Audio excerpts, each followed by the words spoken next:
So Mikey, it's pre-season for the first team, also pre-season for you guys as well, and a new crop of players this year.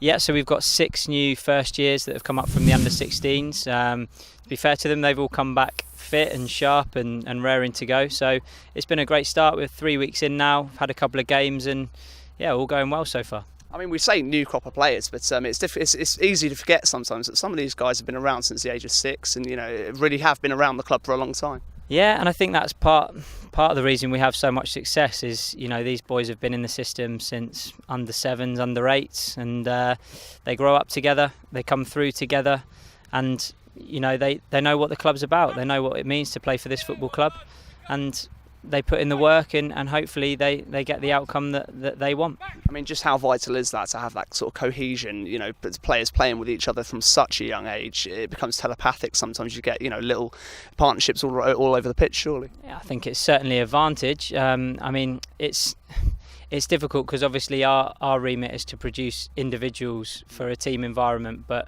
we've got to do that within the team environment. So it can help, but whether it necessarily helps them to make it as an individual, it's really about them and their work rate and desire and commitment to being the best that they can be. And if they do all that, then they've got half a chance. And I mean, as we've proved time and again in the last couple of years, there is a route into the first team.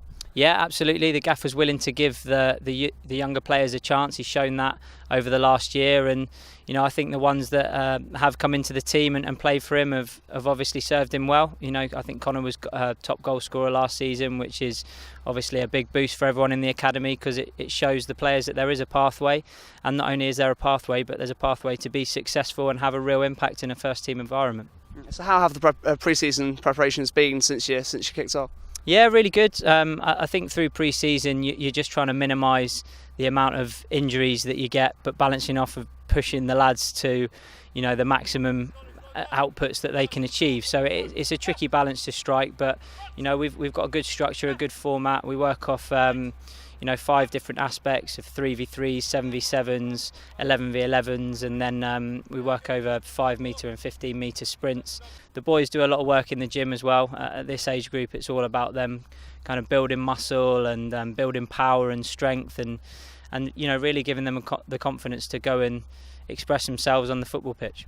I mean, the Merit League will be your home again this season. I mean, high hopes for that. There's no substitute for getting some running into the legs in a game environment, is there? Yeah, no, 100%. It's all about matches, and obviously the more matches you can play, that's the thing that gets you fit for football. But you've got to make sure you're in the appropriate condition to play in those games. But yeah, we're looking forward to the league season. Pre-season can be a little bit false.